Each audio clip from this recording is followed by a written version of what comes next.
kurikulum merdeka, mengapa kurikulum perlu berubah? Arya Maria SPD. Nah, di sini apa itu kurikulum? Seperangkat pengaturan dan rencana mengenai tujuan, isi, dan materi pelajaran serta cara yang digunakan sebagai pedoman kegiatan pembelajaran guna mencapai tujuan pendidikan. Nah, adapun peran dan fungsi kurikulum yaitu peran kurikulum, pedoman dan acuannya dalam pembelajaran, di mana kurikulum ini keseluruhan pengalaman belajar murid dari awal hingga akhir sebagai jantungnya pengembangan kurikulum. Adapun fungsi kurikulum itu untuk memandu dalam proses belajar murid, di mana yang namanya menilai sesuatu itu yang relevan dan kontekstualnya sebagai kontrol sosial. Nah, di sini ada gambar skema perkembangan kurikulum di Indonesia. Tahun 1947, rencana pelajaran dirinci dalam rencana pelajaran terurai. Tahun 1968, kurikulum sekolah dasar. Lanjut tahun 1975, ada lagi sampai 1964, 73, 84. Dan yang terbaru dari 2003, kurikulum 2013. Nah, yang sekarang kita kenal dengan kurikulum Merdeka 2022. Oke.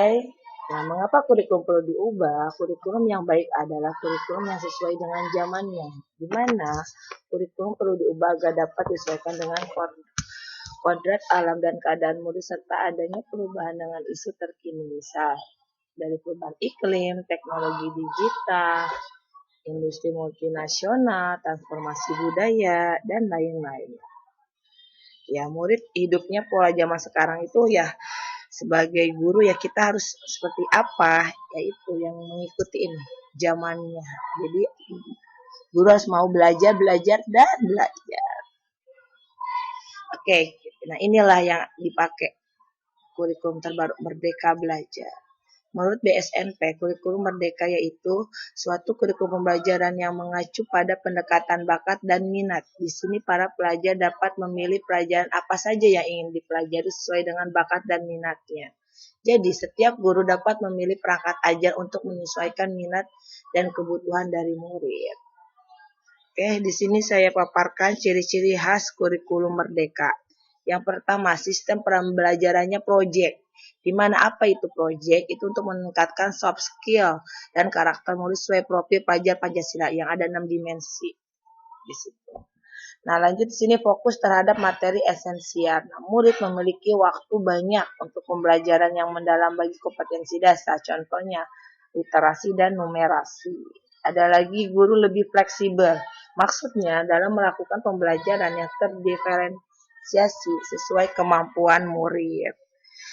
Oke, jadi fokus terhadap waktunya ya, banyak waktu untuk contohnya tadi. Visi misi satuan pendidikan di mana disesuaikan dengan visi misi sekolah masing-masing. Perencanaan pembelajaran dari alur tujuan pembelajaran, masuk ke asesmen, mencari data, modul ajar, dulunya RPP, sekarang modul ajar, nah langsung media ajarnya, baru program prioritas P5 dimasukkan. Perorganisasian, di sini beban belajar program intrakurikuler termasuk dan ekstrakurikuler termasuk P5. Oke, adapun kalimat yang bagus dari Ki Hajar Dewantara sebagai kalimat bijak.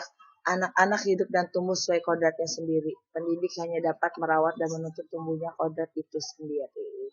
Terima kasih. Setelah menyimak paparan ini, apa yang bisa kita lakukan? Tolong berikan bantuan kalian semuanya sudah membaca materi dari saya, yaitu menurut saya kurikulum Merdeka Belajar dibandingkan dengan kurikulum sebelumnya seperti apa, terus lanjut harapan saya dengan kurikulum Merdeka itu seperti apa. Ditunggu komennya. Terima kasih. Wassalamualaikum warahmatullahi wabarakatuh.